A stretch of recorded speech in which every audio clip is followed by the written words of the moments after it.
June 26th, 2009. McCleary, Washington. After stopping by a friend's house, 10-year-old Lindsey Baum leaves to make her 10-minute walk home. Lindsay never arrives and is soon reported missing, but a massive search effort fails to turn up any trace of her. 8 years later, skeletal remains are discovered in a remote area over 150 miles away, and DNA testing eventually matches them to Lindsay. Even though the investigation turns up a couple persons of interest, including 2 local residents who provided false information about their alibis on the night Lindsay went missing, no one has ever been charged with her murder. After that, the trail went cold.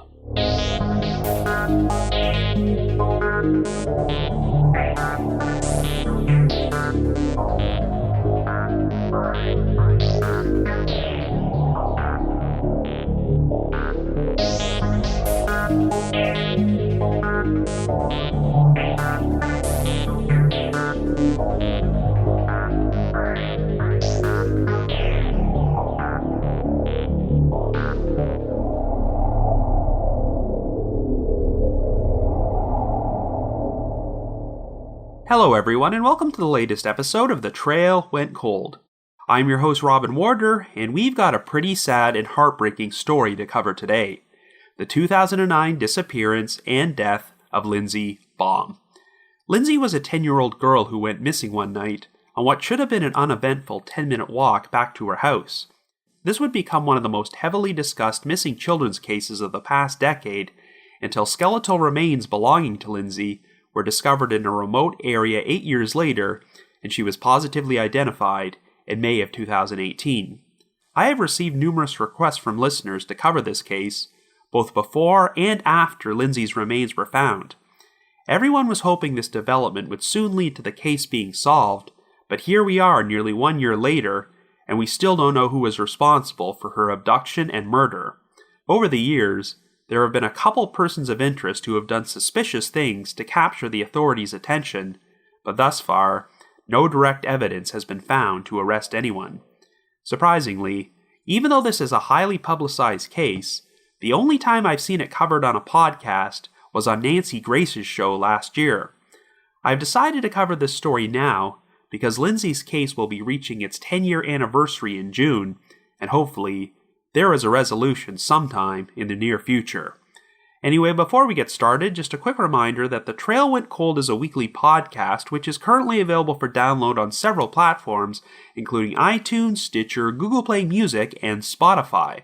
So if you like this podcast, be sure to subscribe to it, and please leave us a rating or review on any of those sites to help spread the word.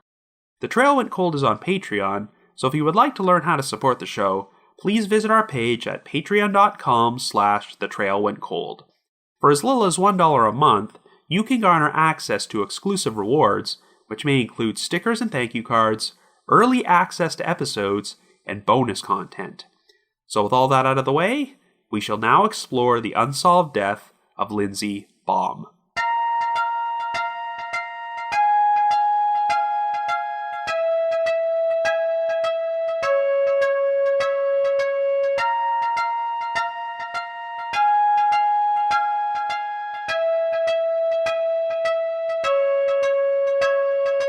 Our story begins in Washington State in 2009.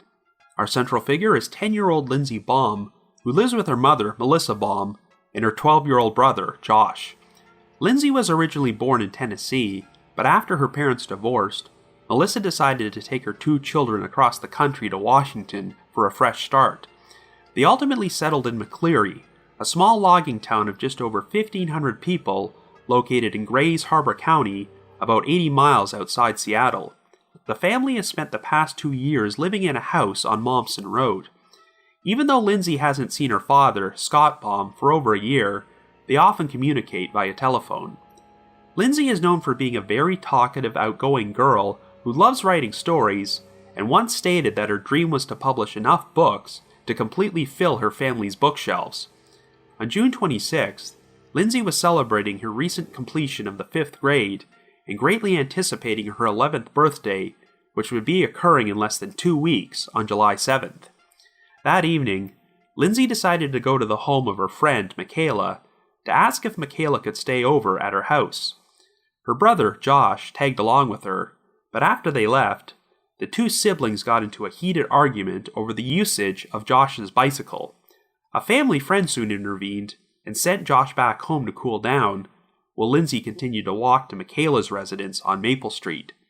After she arrived, Lindsay asked if Michaela could spend the night at her place, but Michaela's mother said no.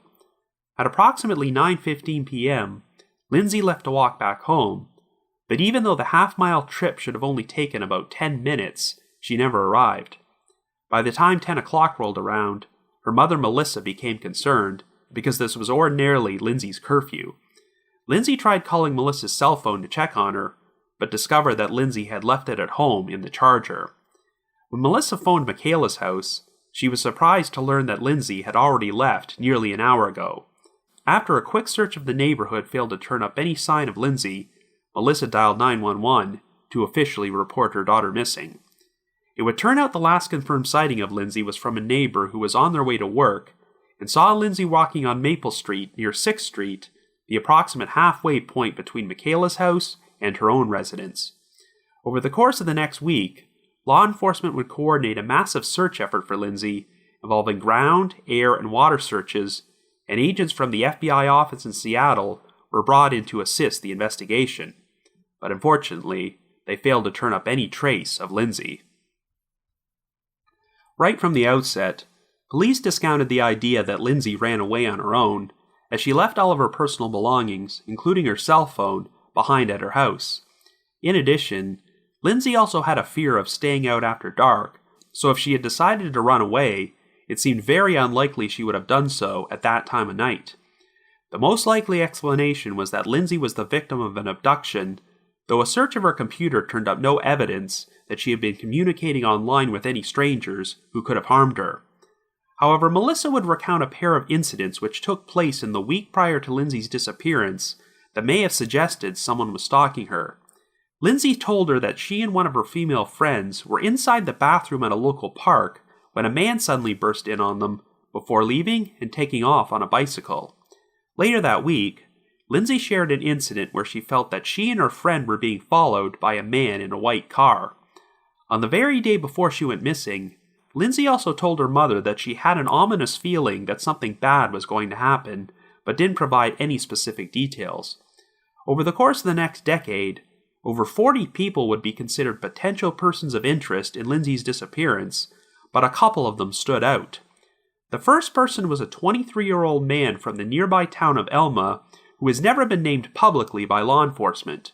If you search hard enough, you can find his name online, but since his name was not officially released, I will simply refer to him in this episode as DG. Anyway, at the time Lindsay went missing, DG worked at a retirement center located on Maple Street, near where Lindsay was last seen, and he first popped up on the police's radar because a witness had seen a white sports car with a loud exhaust on Maple Street that night. DG drove a white car with a loud exhaust, but an acquaintance of his told police they hadn't seen DG driving it through town like usual in the weeks following Lindsay's disappearance.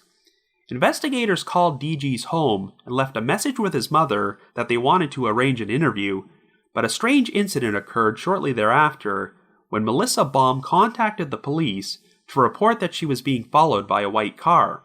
It turned out the driver was DG, who told police he thought Melissa's vehicle might be suspicious and connected to Lindsay's disappearance, so he had decided to follow it.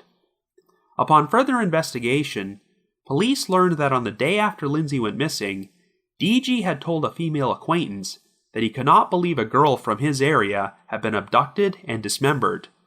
It also turned out that 9 years earlier, when he was just 14 years old, DG had been accused of attempting to rape a 12-year-old girl, though no charges were ever filed. DG's initial alibi for the evening of June 26th was that he was working at his second job at a youth camp, but his supervisor told police that this was not true because DG was under a 2-week suspension at the time for misbehavior. DG later changed his story and claimed that he had spent the evening at a neighbor's barbecue before he went home and passed out sometime after 9 p.m. A search of DG's cell phone record showed that he had used his phone in excess of 50 times for texting and calling on June 26th before all activity suddenly came to a halt at 9:26 p.m. The phone was next used to receive a 2-minute incoming call at 1:11 a.m. and not used again until 6:12 that morning. This was very atypical for DG, since records showed that there was usually constant activity on his phone every day until midnight or 1 a.m. Anyway, investigators thought there was enough probable cause to search DG's property, but no evidence could be found to link him to Lindsay's disappearance. It would be over 2 years before another promising person of interest popped up on the radar, and this time his name was released publicly. The person in question was Tim Hartman, a local merchant who also happened to be a volunteer firefighter. Hartman and his wife ran a store called Hartman's Jewelry and Repair, which happened to be located at the corner of Maple Street and 4th Street and would have been passed by Lindsay on her route home. On the night Lindsay went missing, Hartman actually became involved in the search when he bumped into Melissa Baum at around 1 a.m. and even went so far as to help Melissa look for her daughter by driving her to a creek Lindsay was known to play at. But investigators became suspicious when Hartman claimed that McCleary Police Chief George Crum had personally asked him to assist with the search, a claim which Chief Crum did not recall. But the biggest red flag turned out to be the inconsistencies in Hartman's alibi that night. Hartman produced a certificate to show that he had traveled about an hour outside McCleary to attend a class in the town of Belfair. Hartman claimed that the class ended at 9 p.m., which would have placed him outside of town at the time Lindsay went missing, but investigators learned that the class actually ended at 8:15. Furthermore, they also discovered Hartman in some surveillance footage from a local convenience store called Mike's Market, located just a few blocks away from where Lindsay was last seen, and timestamps showed him making a purchase and leaving at 9:19 p.m. In his original statement, Hartman made no mention of ever having been in the store, but said that he simply did not remember being there. He denied any involvement in Lindsay's disappearance and maintained that he unintentionally gave false information to the authorities. Regardless, these inconsistencies prompted investigators to perform a search of Hartman's home, car, and jewelry store, where they seized over 100 items, including rope, a fingernail, and some handwritten notes about Lindsay. Hartman also underwent 2 polygraph tests and claimed that he was initially told he had passed before the police changed their mind and told him he actually failed. When Hartman took a second polygraph, the results were inconclusive.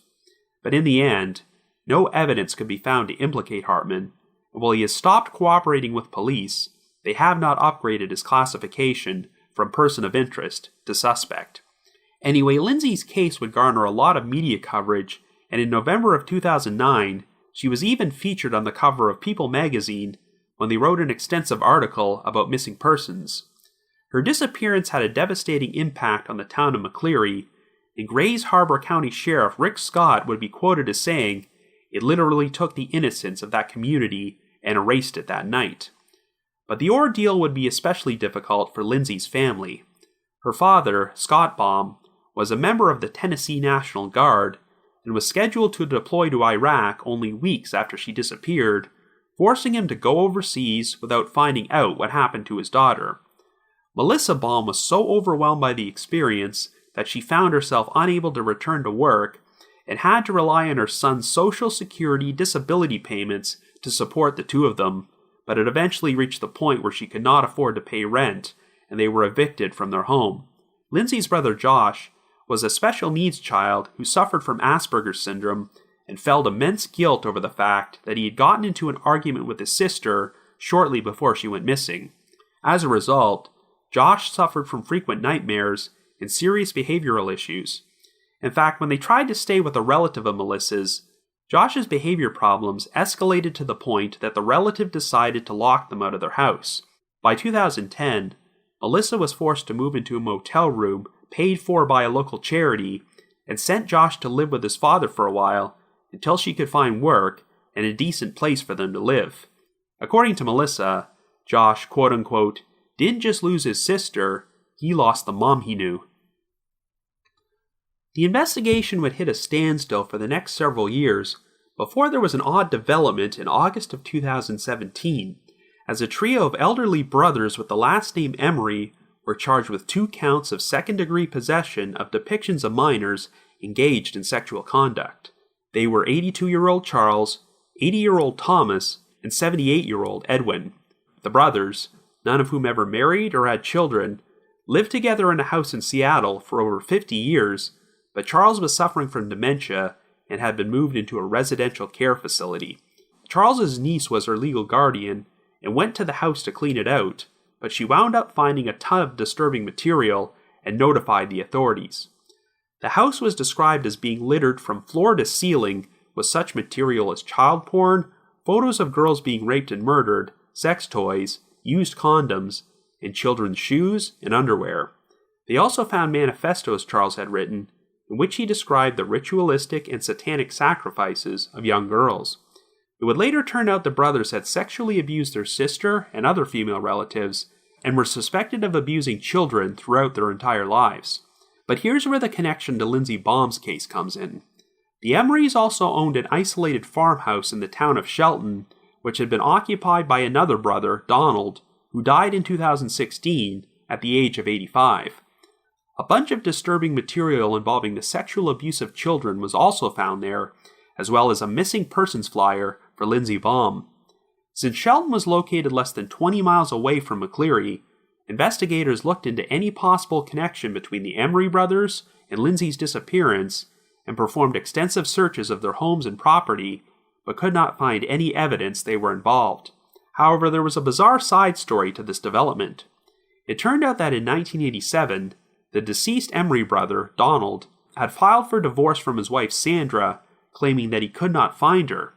The couple had originally been married in June of 1970 and separated after only 3 months, but no one could confirm having seen Sandra since then, and as far as anyone can tell, she has never resurfaced. Anyway, shortly after the arrest of the Emery brothers, there would be another unexpected development, which eventually led to tragic news. In September of 2017, a skull fragment was discovered by hunters on Manistash Ridge, a remote mountain ridge located in Kittitas County in central Washington state. It was sent to the FBI lab in Quantico, Virginia, and tested against DNA samples in their queue. After several months, they were shocked to find a match to Lindsey Baum's DNA, and in May of 2018, it was officially announced that the skull fragment had been positively identified as belonging to Lindsay, and that she was the victim of an abduction and murder. The location where her remains were found was approximately 150 miles east of McCleary and 17 miles west of the town of Ellensburg. It was described as being a remote, steep, and heavily timbered area with large cliffs and ravines, which was used seasonally by hunters. The Kittitas County Sheriff's Office performed an extensive search of the area for the rest of Lindsay's remains, as well as additional evidence which might contain the DNA of the person who killed her. The inaccessibility of this area made searching very difficult, and if anything useful was found, the authorities have never revealed it. Lindsay's family were left devastated by the news, as her mother always held out hope that she might turn up alive.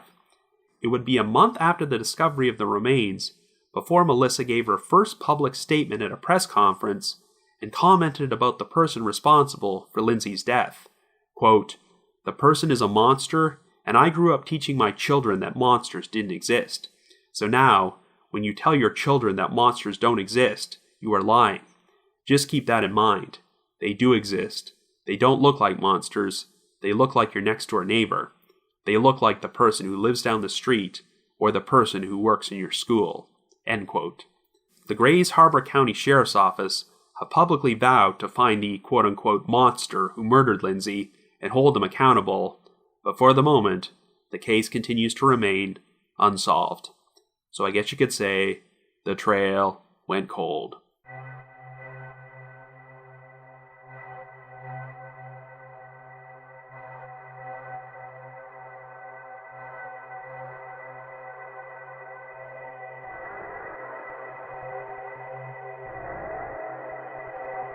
So this is definitely one of the more highly publicized missing children's cases of the past decade, not to mention one of the most heartbreaking when it comes to the impact it had on the victim's family. I mentioned earlier that Lindsay's mother, Melissa, lost her job and her home in the year following her daughter's disappearance, and that's a tragic side story which often gets lost in the coverage of missing persons cases. When someone goes through the tragedy of having a loved one disappear and they don't receive any answers about what happened, it can sometimes be impossible for them to function or carry on with their everyday life. Unfortunately, even when your family is the victim of a crime, bills still have to be paid. Lindsey Baum was so overwhelmed by the grief of losing her daughter and so focused on the search effort that she just could not return to work, and this led to her being unable to pay rent and having to rely on the charity of others to keep a roof over her head. There was actually a very interesting discussion about this topic on the blog at the Charlie Project website in 2010 about whether or not government programs should be implemented to offer financial assistance to families of missing victims, since it can often be very hard to support yourself while an ordeal like this is going on. Melissa's difficulty was greatly increased by the fact that she had to take care of her other child, Josh, who had Asperger's syndrome and required special attention. As you all know, Lindsay and Josh got into a fight over his bicycle on the way to Michaela's house, which led to him being sent home, and if that hadn't happened, Lindsay would not have been walking home alone that night, and her abduction may not have occurred. So you can only imagine the immense guilt Josh would have felt over this, which only exacerbated his behavioral issues and made him very difficult to handle. I can only imagine how grief-stricken one must feel if they have a fight or argument with a loved one who winds up being murdered or going missing, and that turns out to be your last interaction with them. I know that if you read online discussions about this case, you'll often see comments criticizing Melissa's decision to allow Lindsay to walk to her friend's house alone at around 9 o'clock that night, but I'm not going to do that, as I'm sure Melissa has been racked with enough guilt over it. Remember, McCleary was a small town of only around 1,500 people, and Melissa has even admitted that because it was such a quiet, peaceful place, she developed a false sense of security. I know the discovery of Lindsay's remains last year was an incredibly painful experience for her family, but I hope that finally being able to bring some of her remains home has helped them cope a bit. Anyway, the time when the announcement was made that Lindsay's remains had been identified was a crazy 2-week period when a bunch of cold cases from Washington state were being solved, including the 1987 murders of Jay Cook and Tanya von Keilenburg, the 1986 murder of 13-year-old Jennifer Bastian, and the identification of the unidentified decedent known only as Lyle Stevick. Incidentally, both Lindsay's case and the Lyle Stevick case were investigated by the Grays Harbor Sheriff's Office, as Lyle's suicide took place just over 60 miles from McCleary. But the key difference between Lindsay's case and all these others is that it is not completely unsolved yet, because while she is no longer a missing person, the individual responsible for her murder has yet to be charged. It seems obvious that Lindsay was abducted during her walk home that night, and that it likely took place during a very narrow window of time when no one saw anything. It's still not clear how or when Lindsay was murdered, but whoever was responsible went to the trouble of traveling around 150 miles to dispose of her remains at a very remote location in Kittitas County. Since this is not an easy location to get to, that would lend credence to the idea that Lindsay's killer was familiar with the area. So on the surface, you might assume that the perpetrator was not from McCleary and was just passing through the area when they abducted her, but the most promising persons of interest in this case lived in the vicinity at that time. I know that Lindsey Baum has claimed that Lindsay gave hints in the weeks prior to her disappearance that someone may have been stalking her, as there was an incident where an unidentified man walked in on her and her friend while they were in the ladies' room at a park, and at one point, Lindsay thought she was being followed by a white car. These incidents may not have any connection to her disappearance, but they cannot be discounted, especially since a white vehicle would factor into the investigation later on. Melissa also said that Lindsay told her she had an ominous feeling something bad was going to happen on the very day before she went missing. So was Lindsay withholding anything which might explain why she felt this way? Did she suspect anyone in particular of stalking her? If so, then it seems more likely that the perpetrator was a local resident rather than an outsider. Well, over the years, there have been 3 particularly promising leads regarding potential suspects in this case, so I'm going to talk about each of them.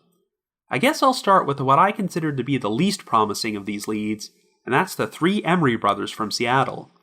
Even if it has no connection to this case, this is still a pretty horrific story, and I can't imagine how unsettling it must have been to search through their two homes and find tons of child porn and material related to the abuse of young girls. The postscript to this story is that because of his advanced dementia, Charles Emery was deemed mentally incompetent to stand trial, but Thomas and Edwin served 9 months in jail for possession of child porn.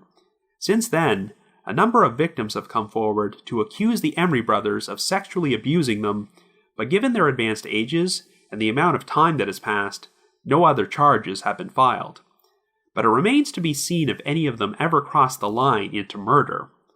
The main reason they've been investigated for a potential involvement in Lindsey Baum's disappearance is because her missing persons flyer was found inside their residence in the town of Shelton, which is less than half an hour away from McCleary. And that house was registered to the fourth Emery brother, Donald, who has been dead since 2016. But other than the flyer, there's really nothing else to link the brothers to Lindsay. The most obvious issue with them being suspects in her disappearance is that they all would have been in their early to mid-70s at the time she went missing. It's certainly not impossible that an elderly person could abduct and murder a child, but their age does make it less likely. The presence of Lindsay's flyer is hardly definitive evidence they were involved, as it's not uncommon for twisted people such as the Emerys to sometimes have an unhealthy obsession with missing children's cases. As an example, you might recall the episode I released last summer about the disappearance of 4-year-old Michael Dunahee, who went missing from British Columbia in 1991. Many years later, a deceased Milwaukee man named Vernon Seitz was looked at as a potential suspect because Michael's missing poster was found in his home. Like the Emerys, Seitz had a collection of child porn, and he had material from a lot of other missing children's cases. He was particularly obsessed with the 1989 abduction of 11-year-old Jacob Wetterling, and on the surface, seemed like a promising suspect, but Jacob's remains were eventually found, and it turned out his killer was an entirely different suspect, and Seitz had no involvement whatsoever. While Seitz was clearly a disturbed individual, no conclusive evidence has ever been found to suggest he was responsible for the murders of any children. The same logic might apply to the Emery brothers, as they clearly had a lot of sick fantasies about harming children, and I could see them developing an obsession with Lindsey Baum once her disappearance became a big news story in the area. Overall, I'm inclined to believe they had nothing to do with Lindsay's murder, though if it turned out that one or more of them had committed murder at some point in their lives, I wouldn't be the least bit surprised. I am intrigued by the bizarre mystery within a mystery involving Donald Emery's wife Sandra, who seemed to vanish without a trace in 1970 before he decided to file for divorce 17 years later. Since Donald has passed away, and I haven't seen much follow-up in the investigation to find Sandra, I'm not sure we'll ever learn the full truth about what happened there. So now we'll focus on the two local residents who have been looked as persons of interest in Lindsay's disappearance. Tim Hartman, who lived in McCleary, and D.G., the 23-year-old resident from the nearby town of Elma. These leads seem a lot more promising than the Emery brothers, but while Hartman has been publicly named as a person of interest, D.G. has not, which is why I'm only using his initials in this episode. One of the reasons investigators became suspicious of these men to begin with is because they both provided false information about their alibis on the night Lindsay went missing, and it's up for debate about whether they simply misremembered their whereabouts or deliberately lied. Let's start with Tim Hartman, as on the surface, there does seem to be good reason to believe he might be responsible. He originally claimed he was in another town attending a class which did not end until 9 p.m., and since this town was nearly an hour away from McCleary, this could have eliminated him as a suspect. But then investigators discovered that Hartman's class actually ended at 8:15 and spotted him in some surveillance footage at a McCleary convenience store at 9:19 p.m. Hartman never mentioned anything about stopping by this store in his original statement, and since it was located only a few blocks from where Lindsay was last seen, and she went missing during this approximate time period, it's easy to see why Hartman would have wanted to lie about his alibi if he was guilty. You can actually watch the surveillance footage of Hartman purchasing a bag of chips and an energy drink inside the store on YouTube, and a number of people have found it odd that he turns his head to glance out the entrance several times while paying for his items, and they believe he appears to look nervous. While this is taking place, there's also a white car parked right in front of the entrance, which might seem significant since Lindsay had reported being followed by a white car prior to her disappearance, but since the car drives away before Hartman exits the store, it obviously did not belong to him. But the fact that Hartman turned to look outside so many times has created speculation that he may have already had Lindsay inside his own vehicle at that time and was keeping an eye on her. However, I have my doubts that's the case. Think about it. If Hartman had abducted Lindsay, why would he stop at a convenience store to purchase a bag of chips and an energy drink? Even if Hartman had simply offered Lindsay a ride home, and she was waiting for him inside his vehicle, it still makes no sense for him to stop and go into a public place where witnesses could potentially place them together. Also, Hartman's class in Belfair ended at 8:15. It takes around 55 minutes or so to drive to McCleary, and he was captured on the surveillance footage at 9:19. So I think that if Hartman was involved in Lindsay's disappearance, the abduction wouldn't have occurred until after he left the store. This footage does place him in the area at the time she went missing, so he easily could have crossed paths with Lindsay within minutes after he left.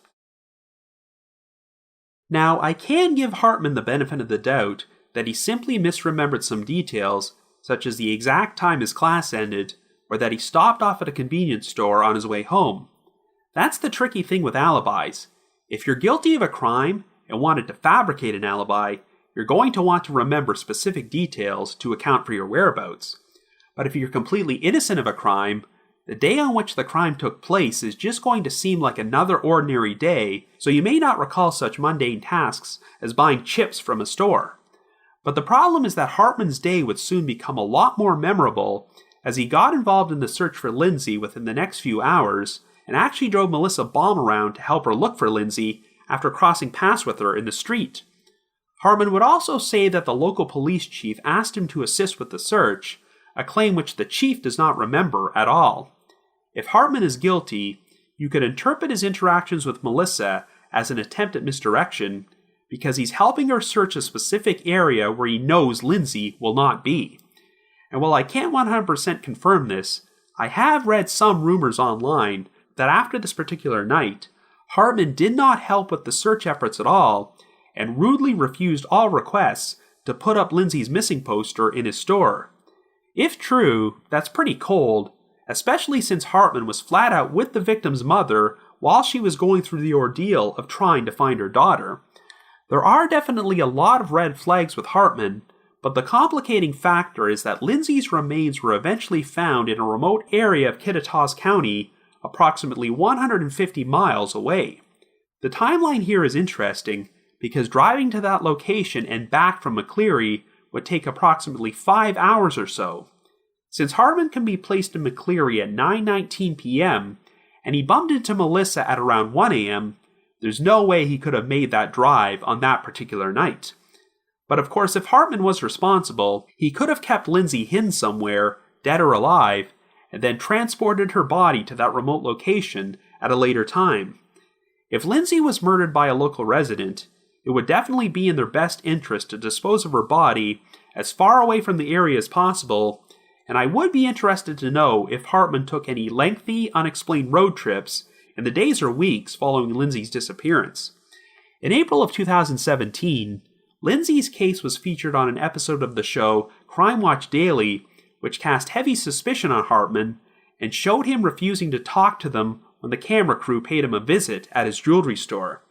I think it's no coincidence that just over a month after the show aired, Hartman decided to close the store and relocate his business to another town, and if he's completely innocent, I do feel really bad for him. In an odd coincidence, Hartman's store wound up being relocated to Shelton, where Lindsay's flyer would be discovered in Donald Emery's residence only a few months later. Under normal circumstances, I would definitely consider Hartman to be the most promising suspect, but I now think the location where Lindsay's remains were found might point away from Hartman and incriminate the second person of interest in this case, DG. Even though he has never been named publicly by law enforcement, the reason I and many other people know his real name is because the probable cause affidavit used by investigators to perform a search of DG's property was posted in the Web Sleuths forum in 2009, so there are extensive discussions there about DG as a suspect. The affidavit contains a lot of interesting specific details about why DG popped up on the radar in the first place. Like Hartman, he initially provided a false alibi by claiming he was working at a youth camp on the night Lindsay went missing, even though he was on suspension at that time. So his new alibi was that he arrived at his home in Elma sometime after 9 p.m., watched some TV, and passed out, which is hardly airtight and cannot be verified. DG also drove a white car with a loud exhaust, which matched the description of a vehicle seen on Maple Street that night, and for reasons unknown, DG just seemed to stop driving it in the weeks following Lindsay's disappearance. This is particularly interesting, since Lindsay believed she was being followed by a white car the week before she went missing. Once DG learned that the police wanted to question him, he was caught following Melissa Baum around and claimed he did so because he thought her vehicle looked suspicious, which makes no sense whatsoever.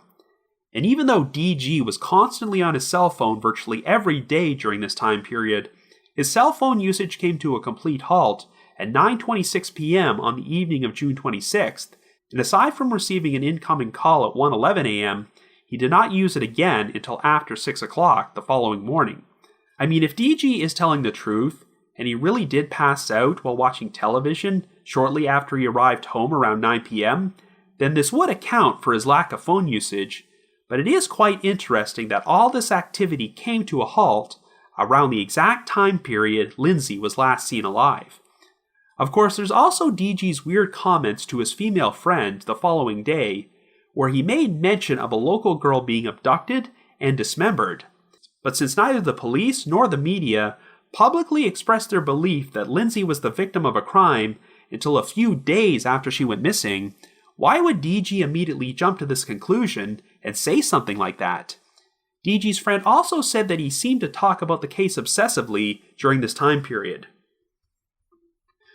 Well, here's the one piece of information from that probable cause affidavit which really raises red flags with DG. I know it's a cliche to say this, but when I read this tidbit, it made the hair on the back of my neck stand up. The woman whom DG said those remarks to was an old high school friend of his who had moved away from McCleary, and they were now getting back in touch for the first time in years. Well, guess where this woman lived? Ellensburg, Washington. As you recall, the remote location in Kittitas County where Lindsay's skull fragment was found was only about 17 miles west of Ellensburg. Not only that, but DG actually made a trip to Ellensburg to see this woman on July 16th, 3 weeks after Lindsay went missing. She told police that DG's car broke down and she had to drive him back to his home in Elma. Now, this detail about Ellensburg may not have seemed overly important back in 2009, but it certainly seems a lot more significant now, since it places DG in the area where Lindsay's remains were eventually found. In spite of this, law enforcement has never publicly classified DG as a suspect, but there do seem to be an awful lot of coincidences which link DG to this case. It's always been speculated that whoever disposed of Lindsay's remains had to be familiar with that remote area, since it's not the easiest location to get to. I mean, I'm not saying that DG knew this area well, but we do know he passed through there at some point. For all we know, if DG was the perpetrator, he could have kept Lindsay hidden somewhere near McCleary or Elma for the first few weeks, but knew it would be in his best interest to get her as far away from the area as possible. So when he went to visit his friend in Ellensburg on July 16th, he used this opportunity to transport Lindsay's body with him and went to a remote spot in order to dispose of it. But given that there are several hours when DG's whereabouts are unaccounted for after 9 p.m. on the evening of June 26th, it's not impossible that he could have taken Lindsay to Kittitas County that very same night and returned home by morning. I can tell you that during my research, I initially thought that Hartman was the most likely suspect until I came across that probable cause affidavit, which linked DG to Ellensburg. I'm not saying that I completely discount Hartman, as there are a few suspicious things about him which cannot be adequately explained, but he can be placed in McCleary in the hours following Lindsay's disappearance, and at no point can he be placed in Kittitas County. These same things cannot be said about DG. And while I see no indication that Hartman had any criminal record or a history of harming young girls, DG was once accused of attempting to rape a 12-year-old. However, it's worth reiterating that in spite of a number of suspicious actions on their part, both DG and Hartman were thoroughly investigated by the authorities and had their property searched, but no definitive evidence has ever been found to tie either of them to Lindsay's disappearance. If I had to pick one who I thought was a more likely suspect, I would probably lean more towards DG, but I guess it's still possible that Lindsay was abducted by an opportunistic predator who just happened to be passing through the area at that time, and this person is yet to show up on the radar. I think the key to solving this case might be the same thing which led to the resolution of the other Washington state cold cases I referenced earlier: genetic genealogy. Law enforcement performed a very thorough search of the area where Lindsay's remains were found because they're hoping to uncover any piece of evidence which might have foreign DNA on it. If they can find DNA which belongs to Lindsay's killer, then there's a good chance that using genetic genealogy might lead to her perpetrator. I definitely think this case is very solvable, and that law enforcement are very dedicated to finding answers and will not stop until they have a resolution which can finally bring some full closure to Lindsay's family. So if you happen to have any information about the unsolved murder of Lindsey Baum, please contact the appropriate authorities. A tip line for the case has been set up at 360-964-1799. That's 360-964-1799. But if you just have your own thoughts about what happened, feel free to leave me a comment or send me an email under the subject line Trail Went Cold Contest to robin.warder@icloud.com. That's robin.warder@icloud.com. Another reminder that The Trail Went Cold is on Patreon, so please visit patreon.com/thetrailwentcold to learn how you can support our podcast and become eligible for some pretty neat rewards. We've already produced a bunch of exclusive bonus episodes for our patrons in Tiers 2 and 3, and this month, we've got a new episode about a very unusual case of alleged amnesia. It covers the disappearance of a man named Lawrence Joseph Bader, who vanished without a trace, but resurfaced years later under a completely new identity, claiming to have no memory of his former life. I also wanted to mention that we've implemented a brand new bonus reward for patrons in Tier 3, as I've recorded my own audio commentary track, which can be played over the very first Robert Stack-hosted episode of Unsolved Mysteries. I hope to record more of these commentary tracks in the future, so to learn more information, feel free to visit our Patreon page. I'd also like to take a moment to give a shout out to our most recent listeners who have signed up with us on Patreon, and they are JW, Andrew S., Daniel N., Fiacra G., Heather S., Joanna H., Mandy G., and the No Friender Thrash Show. Thank you all so much for your support. And you may have heard that for the third consecutive year, I will be representing The Trail Went Cold by appearing on Podcast Row at CrimeCon, which is being held at the Hilton Riverside Hotel in New Orleans from June 7th until the 9th. If you would like to purchase tickets to the event, but haven't already done so, we have our own personalized promo code you can use in order to get 10% off a standard batch.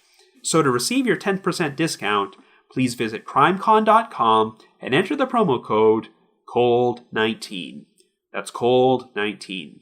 In addition, I will also be appearing at another event, the True Crime Podcast Festival, being held at the Marriott Downtown Hotel in Chicago on July 13th.